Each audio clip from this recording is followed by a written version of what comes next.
اسی طریقے سے پھر آگے اور ایک حدیث ذکر کرتے ہیں۔ اسی طرح جب نابغہ جعدی رضی اللہ عنہ، نابغہ جعدی رضی اللہ عنہ نے اشعار نعتیہ پڑھے، حضور صلی اللہ علیہ وسلم نے ان کو دعا دی۔ حضرت نابغہ جعدی رضی اللہ عنہ حضور کے سامنے جب حضور کی مدح سرائی کیے اور آپ صلی اللہ علیہ وسلم کی تعریف و ثنا فرمائی تو آپ صلی اللہ علیہ وسلم نے ان کو دعا دی۔ کیا دعا دی؟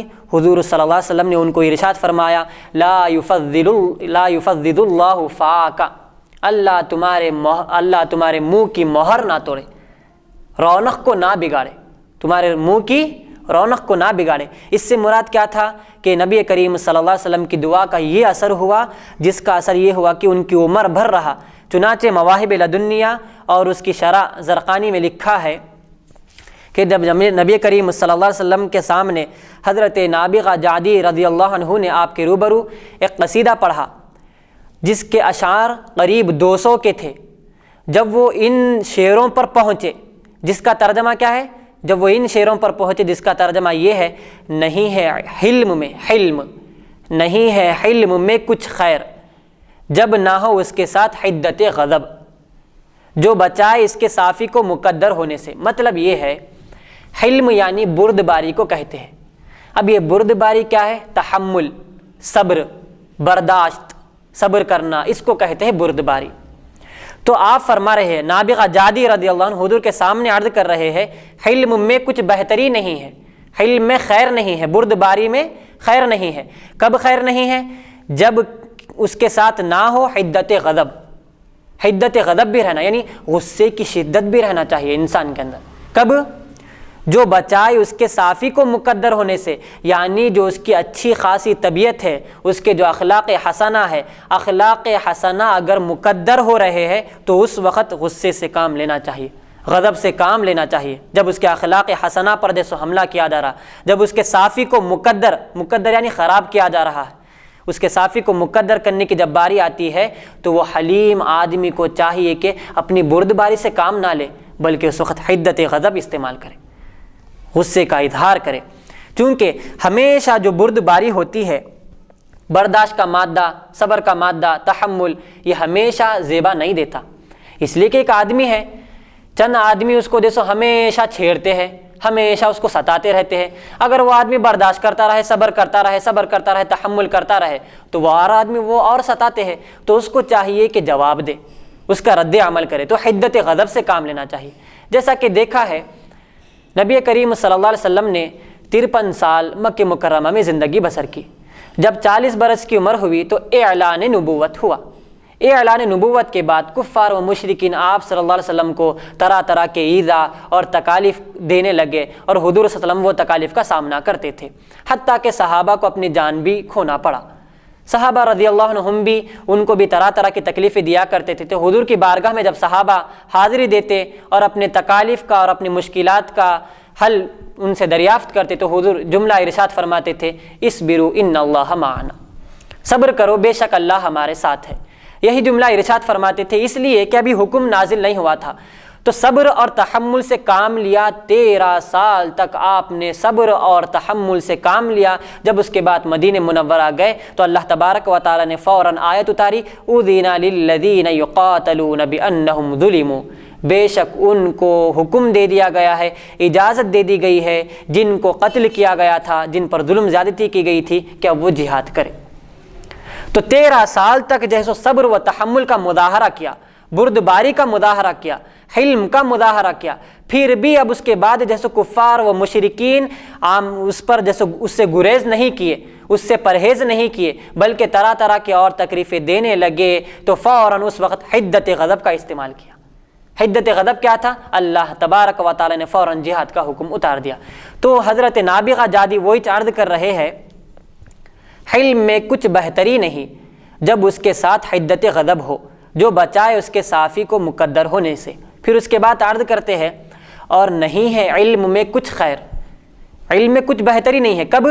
جب علم والا ایسا حلیم نہ ہو کہ کوئی امر پیش آئے تو اپنے کو مہلکوں سے روکے۔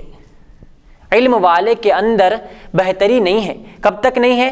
کہ انہیں جیسو حلیم بھی رہنا، بردبار بھی رہنا، علم والا کہ اگر اس کے اوپر کوئی حملہ کر رہا ہے، کوئی دشمن اس کے اوپر جیسے حملہ کر رہا ہے، تو اپنے آپ کو جو ہے سو ان مہلکوں سے روکے، وہ اپنے آپ کو وہ بچائے، علم والا اپنے آپ کو بچائے۔ تو علم میں بھی کچھ بہتری نہیں ہے جب تک کہ حلم نہ ہو، بردباری نہ ہو۔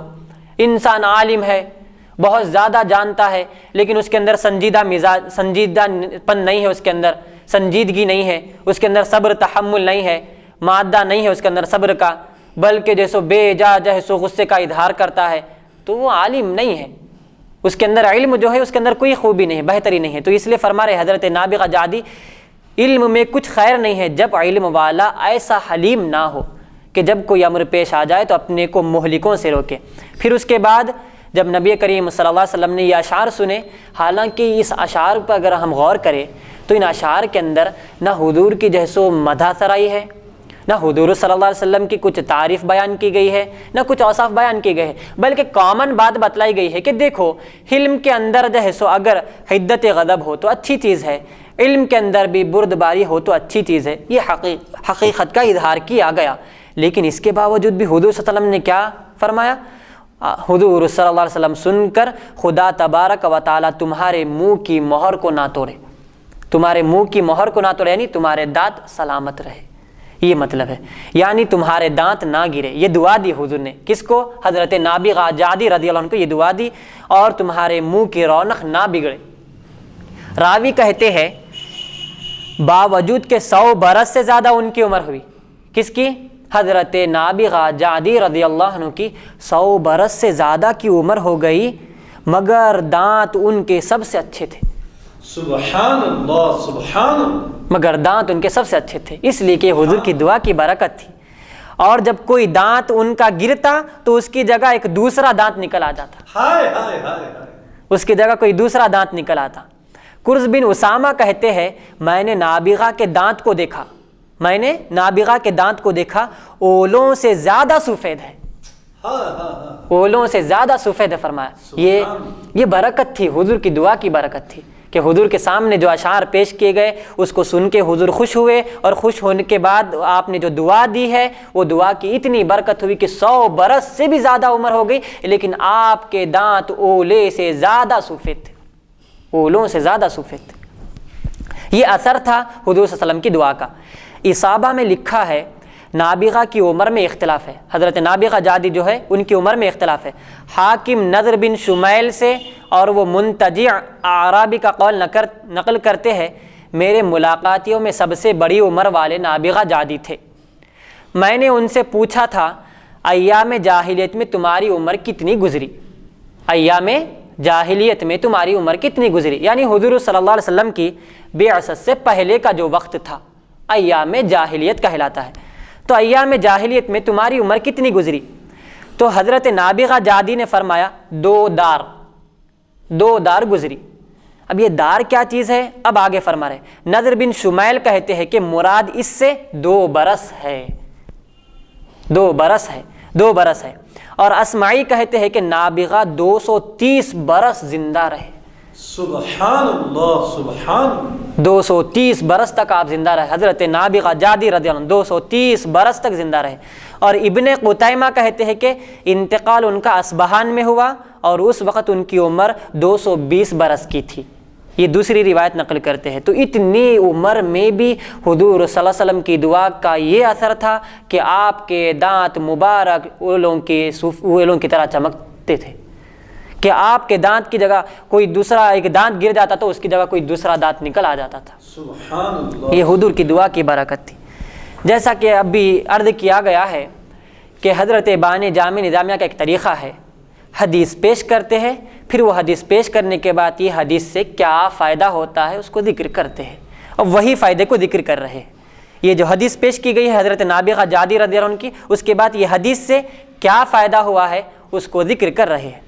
اگرچہ جس مضمون پہ حضرت صلی اللہ علیہ وسلم نے خوش ہو کر دعا دی وہ ایک عام بات تھی کہ حلم کو غضب اور علم کو حلم ہونا چاہیے، لیکن چونکہ صحابہ پر یہ بات ظاہر تھی کہ جیسے حضرت صلی اللہ علیہ وسلم علی وجہ کمال یہ صفتیں ظہور میں آتی ہے، دوسروں سے ظہور میں آ ہی نہیں سکتی، اس لیے شاعر کو صراحتاً مصداق معین نہ کیا، لیکن مقصود اس سے توصیف حضور صلی اللہ علیہ وسلم کی تھی، یعنی بتلانا یہ چاہ رہے ہیں حضرت بانی جامع ندامیہ علیہ رحمت و رضوان کہ نابغہ جادی رضی اللہ عنہ جو ایک کامن بات کہے ہے، کسی بھی ذات کو جیسے انہوں نے متعین نہیں کیا، مقرر نہیں کیا، معین اور مقرر نہیں کیا، کسی کو بھی مخصوص نہیں کیا، ایک کامن بات بتلائی کہ جیسو علم کے ساتھ حلم بھی ہونا چاہیے، حلم کے ساتھ حدت غضب بھی ہونا چاہیے، ایک کامن بات کہی، اس کے ساتھ کسی کو مقرر نہیں کیا، لیکن ان کا مقصود اصلی یہی تھا کہ توصیف ثناء مصطفیٰ ہو۔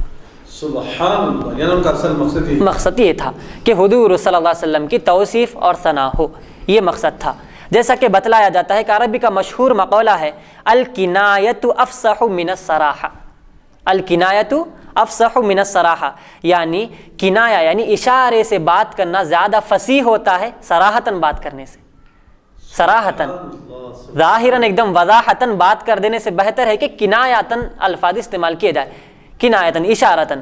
تو یہاں پہ بھی انہوں نے کسی ذات کو متعین اور مخصوص اور معین نہیں کیا، لیکن ایک کنایا میں رکھ کر انہوں نے حضور صلی اللہ علیہ وسلم کی ذات کی طرف اشارہ کر دیا۔ تو یہ عربی کا مقولہ ہے مشہور الکنایۃ افصح من الصراحہ۔ پس الحاصل ان دونوں شعروں میں حضور صلی اللہ علیہ وسلم کی نعت ایسے طور پر ہوئی کہ گویا ان صفات میں حضور صلی اللہ علیہ وسلم شریک نہیں ہے، اور اسی طرح دعا دی حضور صلی اللہ علیہ وسلم نے حضرت نابغہ جعدی رضی اللہ عنہ کو۔ پھر اسی طریقے